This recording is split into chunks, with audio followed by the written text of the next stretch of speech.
The Lord be with you. And with your spirit. A reading from the Holy Gospel according to Matthew.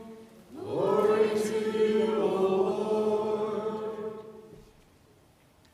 After the Sabbath, as the first day of the week was dawning, Mary Magdalene and the other Mary came to see the tomb. And behold, there was a great earthquake. For an angel of the Lord descended from heaven, approached, rolled back the stone, and sat upon it. His appearance was like lightning, and his clothing was white as snow. The guards were shaken with fear of him and became like dead men. Then the angel said to the women in reply, "Do not be afraid. I know that you are seeking Jesus, the crucified. He is not here, for he has been raised just as he said. Come and see the place where he lay. Then go quickly and tell his disciples, he has been raised from the dead, and he is going before you to Galilee. There you will see him. Behold, I have told you." Then they went away quickly from the tomb, fearful yet overjoyed, and ran to announce this to the disciples. And behold, Jesus met them on their way and greeted them. They approached, embraced his feet, and did him homage. Then Jesus said to them, "Do not be afraid. Go tell my brothers to go to Galilee, and there they will see me." The Gospel of the Lord. Praise to you, Lord Jesus Christ.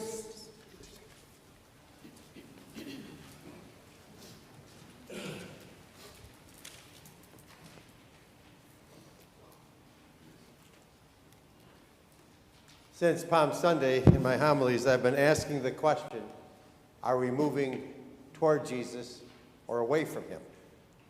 That question came out of the Passion from the Gospel of Matthew that we read on Palm Sunday. Each day this week has given us a unique perspective on that question, and today is no different. On Easter, we celebrate Jesus rising from the dead.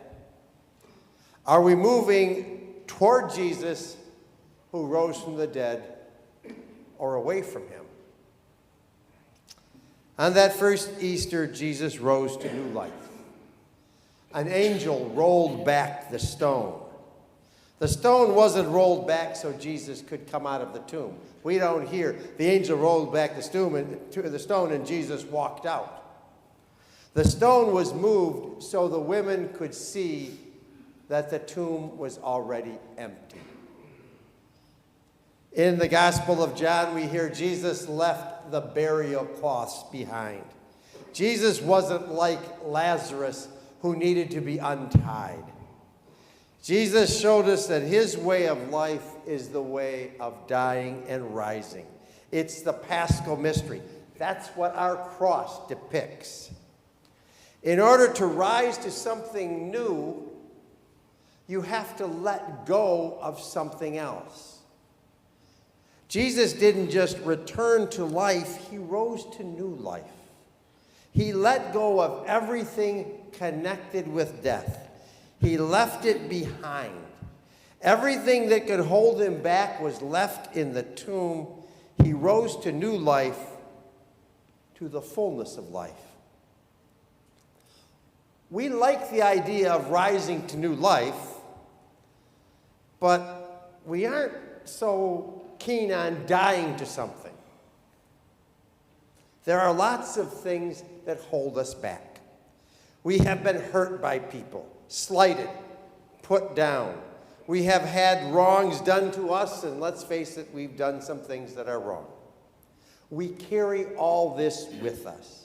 We carry the pain, we hold the grudge, we bear the hurt of being slighted, and we hang on to the guilt of the wrongs we have done.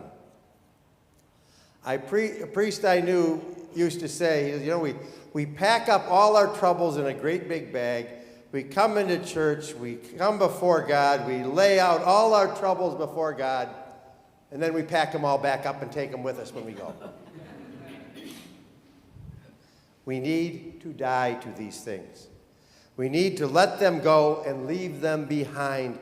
like Jesus left the tomb and the burial cloths behind. Only then can we rise to something new. We wrongly assume that our pain and our hurt define us. They don't. God defines us. The new life that God wants us to live defines us. It's offered to us all the time. We only need to die to the pain, the grudge, the guilt, the negative feelings. Then we can rise to greater life now and the fullness of life in the kingdom. On Easter, we celebrate Jesus who rose from the dead. He calls us to rise from all the little deaths we experience, to rise with him to new life. And that takes us back to that question. Are we moving toward Jesus who rose from the dead, or away from him?